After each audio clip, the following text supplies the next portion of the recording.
Yo, you know poetry drop it when the pen clicks, and poets get it poppin' with the Pen Clique. You now rock with Kuya David, the prime poetry prime minister, out here with my brother Daniel Hees, the chubby fat god, and today we are blessed with the presence of, from the Bay to LA, from Riverside to Redondo. If you don't know, then you gon' know. We got Angela Penaredondo. Let's get it. Bleh. Meditations on a fist. 1.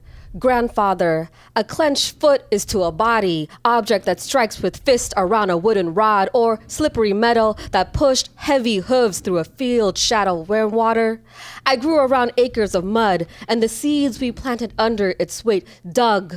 A fist equivalent to a machete, as rifle, as beretta, as pistol above a skull. It opens into a plume. From the world, it hides all 5 fingers, can fit into a womb or a mouth. A man seated tied with hemp rope, a strung up rooster's eyes widened to the ivory. Names and coordinates, he confesses once I remove my fist. The rain stops, heat rises to 10. 2. Grandmother. I cannot recall how early I knew or how it was shown to me as a girl in the parlor of my mother's living room. The piano, the mahogany floor, smelling of a wet earth. Fingers elongate to each personality. Legs cross in a schoolyard. My hands folded like gowns over my lap. Open, open, open. Old woman slices okra, tawny roots, a fish laid out, glassy and gutted.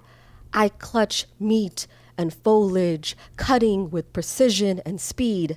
I cannot keep up with my own fingers. I cannot help cutting into them. Yes, the fist. I can speak more on slicing. 3. Granddaughter. It transforms into a comet when used right, curled to meet the invisible, rendering them quiet. They cannot fit into this mouth. I always try, but teeth get in the way. Because I've been called small, men have said my cavity is not equipped to protect me from such things. I've learned this from my mother. That night, I dreamt of pummeling a man to paint. I brushed the ground with his own stain with my fist. How to break his nose, I do, but without breaking my fist first. Then there is a gift above all gifts, this nautilus of skin.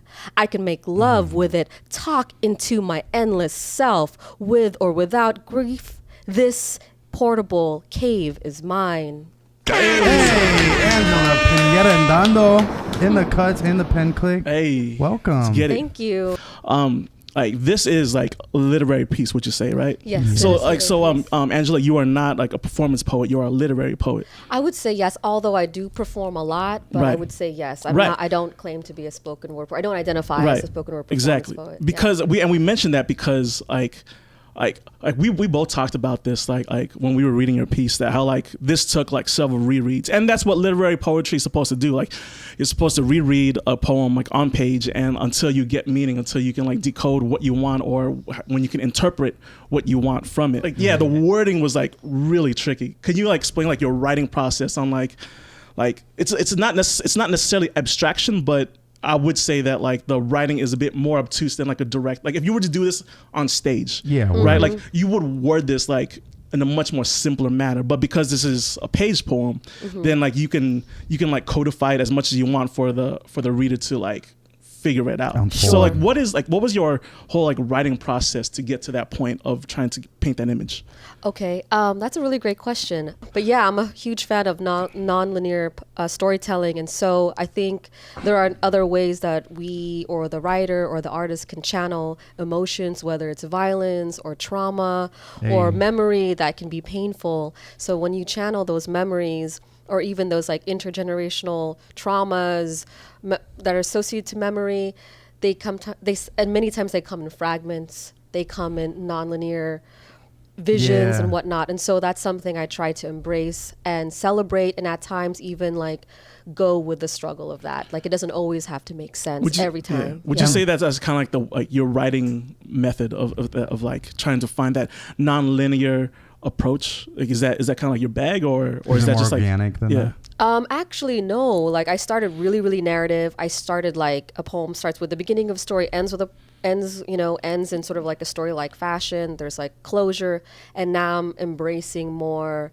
that struggle, and which is kind of looking back at stories that hurt, looking back at intergenerational trauma, looking back at things like that, and it doesn't always come out in very clean, defined ways. And so I'm really interested in that process now, but it hasn't always been that way. Okay. Yeah. And you very masterfully Y'all watch the Pen Clique on YouTube, so y'all know what to do. Like, comment, subscribe, share, ride, survive. Thank you. Love y'all.